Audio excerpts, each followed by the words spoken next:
14 লাখ যুৱকৰ সপোন আৰু 14 লাখ পৰিয়ালৰ আশা, কিন্তু চাকৰি আছে 26,000।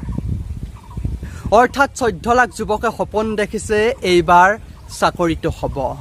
14 লাখ পৰিয়ালে আশা কৰিছে এইবাৰ তেওঁৰ ল'ৰাজনৰ বা ছোৱালীগৰাকীৰ চাকৰিটো হ'ব। কিন্তু চাকৰি হ'ব মাত্ৰ 26,000। যেই নহওক প্ৰায় 26-27 লাখ নিবনুৱাৰ 26,000ৰটো চাকৰি হ'ব।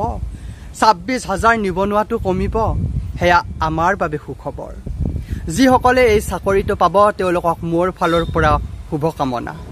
কিন্তু যিসকলে চাকৰিটো নাপাব তেওঁলোকে কি কৰিব? তেওঁলোকে আজিৰ পৰাই প্ৰস্তুতি চলাওক নিজক বচোৱাৰ। তেওঁলোকে আজিৰ পৰাই প্ৰস্তুতি চলাওক নিজক হীনমান্যতাৰ পৰা বচোৱাৰ। তেওঁলোকে আজিৰ পৰাই প্ৰস্তুতি চলাওক নিজক হতাশাৰ পৰা বচোৱাৰ।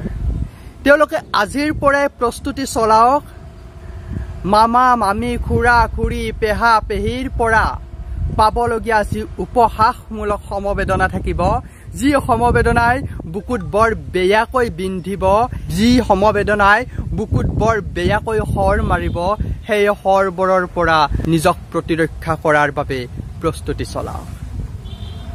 এইবাৰ আকৌ এবাৰ মা দেউতাৰ সপোন ভংগ হ'ব বা আশা ভংগ হ'ব। আশাত চেঁচা পানী পৰিব মা দেউতাৰ।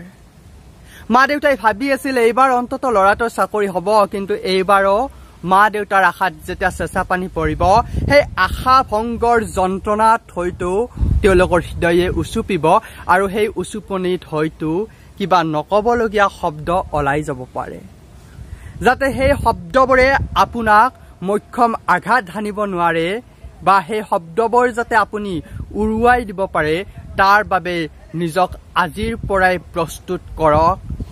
26,000ত নহ'ল নাই, আকৌ পদবী ওলাব। নেক্সট আকৌ সেই পৰীক্ষাসমূহৰ বাবে নিজকে সাজু কৰিম। নকৰিলেও উপায় নাই, আমি আশাত বন্দী, আশাতেই আমাৰ জীৱন। ইয়াৰ বাহিৰে আমি কিডাল কৰিব পাৰিম আশাৰ বাহিৰে? সেয়েহে আশাত বন্দী আৰু আমাৰ মা দেউতা হয়তো সপোনত বন্দী। মা দেউতাই সপোন দেখিছে সন্তানৰ চাকৰি হ'ব, আমি আশা কৰিছোঁ আমাৰ এদিন চাকৰি হ'ব।